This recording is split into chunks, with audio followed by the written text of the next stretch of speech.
Shout out to community member Arc Desert. They sent me a chart that I think is loaded with a lot of um what is a nice way to say ignorance? I don't know. Anyways, let me just go ahead and show you guys this stuff. This chart was carefully put together. And this person said PC gaming, the power narrative is fading. The headaches remain. Now, when I found out who the source was, I realized that this is somebody who, after having questioned them, on their knowledge on PC gaming, they have no idea what PC gaming actually is like or deals with. Just so that you know, I was very, very shocked as to how, I'm unaware as to the PC gaming paradigm in its own regard.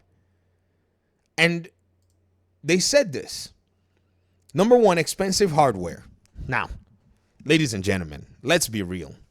Yesterday, I walked y'all through a refutation of a claim that somebody made in terms of gaming PCs and game compatibility and all of that stuff, right? And when I walked y'all through it, because I told y'all, I said every time I hear a lot of PlayStation fanboys talk this stuff, once I bring the data and we compare, many of the things that they're actually talking about is made up stuff. So here's what I did yesterday. And I kept this model on, just looking at it. And we looked through all the different video games that have been released more recently. And we looked at the PC requirements needed to play these games. And we juxtaposed it with the Steam hardware survey data. Now, that data set, for all I care, you could throw it away. But for developers, the thing is gold, because you've heard PlayStation, you've heard Xbox talk about how their consoles gives them a benchmark and gives their partners a benchmark to develop for, right? But in the case of Steam, because PC components are varied, this gives developers the benchmark to basically develop their games and target for PC. Having looked at this stuff, there's barely any game that cannot be played by the average Steam user based on this survey. Barely. In fact, the reason you'd even see games in that category is simply because Steam has like 10,000 games already launched this year. That's crazy. Now, when you look at this and they say expensive hardware, well, the data doesn't support that PC hardware is expensive because there are different SKUs and there are different plethora of hardware specs. So this notion is an abject lie, right? Because it does not factor in the real connotation of exactly what the PC gaming paradigm looks like. So what I will do is I'll go into teacher mode on a grading scale to see how well this person fares. So when they said a decent GPU can cost more than a whole console, true, but a PC is not made of just a GPU, or there are other decent GPUs in different price points. Your score is now, you failed there. Too many launchers. Steam, Epic, EA, Ubisoft, GOG, Battle.net, it's a mess. Nobody cares. It provides options and it's pro-consumer. So let me go ahead and review your point, right? So many options. So many options. Let's make it that way, okay? Because this morning I was gonna basically play Gotham Knights, and I'm glad I have Gotham Knights on multiple launchers, by the way. I have it on Xbox, Play Anywhere, Xbox PC. I have it on Steam. My Steam version bugged out. I made a mistake with my Rogue Ally when I bought it. I did not change the date. When I launched it on Xbox, it created a new file because I think my cloud sync, Xbox has a date thing with its cloud saves. And so my cloud save is now kind of messed up until they make a new update where I get the console version to be the one that becomes a primary cloud save. So on the console, it has all my progress. And then on the PC, the Game Pass PC, it's not even correlating anymore. I messed it up. But I have an Epic Games version. So I have all these options. Game optimization issues. Some PC ports are broken at launch, e.g. The Last of Us Part 2. That's a PlayStation problem. And you failed. PC ports, so game optimization issues, you should write this. Developer optimization issues. The hardware didn't do nothing. You know why? Because Many more games, according to the data set that I've actually put up, will run on PC. Complex setup, drivers, that's also available on the console. So fail mods, that's actually a plus. If that's a problem, fail.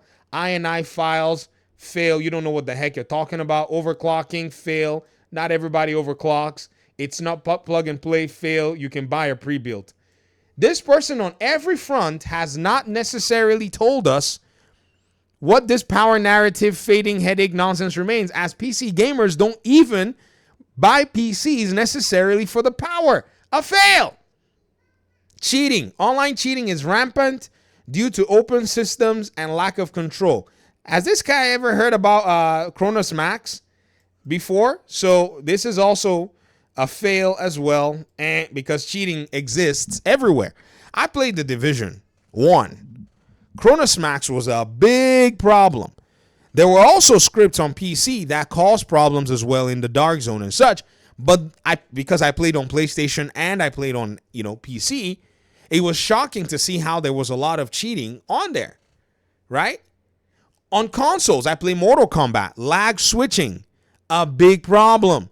When you're doing a combo, all of a sudden, the ping spikes. That's also a problem. So for anybody that plays on console to try to want to come pour sand in my eye and make it sound like I don't know what, the two ecosystems face, well, thankfully, you're not, I was born, I was born in the afternoon, actually. I wasn't born at night. It's just weird. Limited Sony and Nintendo support. Not every exclusive game comes to PC.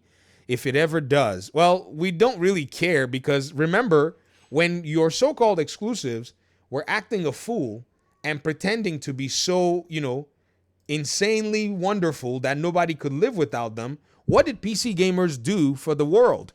We trained PlayStation to learn to be consumer friendly. Hence, if you've noticed, PlayStation has removed the PlayStation sign-in requirement for some of its major titles. It's forgotten that it didn't remove it from Lego Horizon Adventures. The game didn't sell. They just abandoned the game. You still need a PlayStation account to play this game, but they did remove it for their bigger sellers. After the the Steam community went and said, take this nonsense out of our face. So again, you're failing in this area. Hackers targeting gamers. Malware is often deployed on players' machines. Bro, nobody deploys malware like that, man. People steal data. Shut up. Even Sony and Microsoft and everybody, they just take your data these days.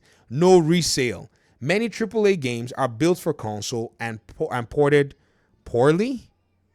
Yeah, this is a stupid claim. Anyways, this is exactly what you have to deal with in the brain rot. So if I were to grade this, it's going to be an F. They basically made 0 points that are actually useful in this regard. This is why we must teach our youngins when they want to express themselves, right? When they want to express themselves, to do so from a perspective where they can actually back up the claims they make and ensure that when they make arguments, that their arguments don't have holes that people can pick through. Because what this person did was they just gave me a bunch of ammunition across the board. They just gave me stuff that I could pretty much leverage to bludgeon their points. Like INI files, the heck? Who wants to mess with an INI file? That is the craziest thing I've ever seen in my life. Anyways, talk to me in the comment section. I'm not even going to mention the name of where this source came from because, y'all would have been like, dude, peace out.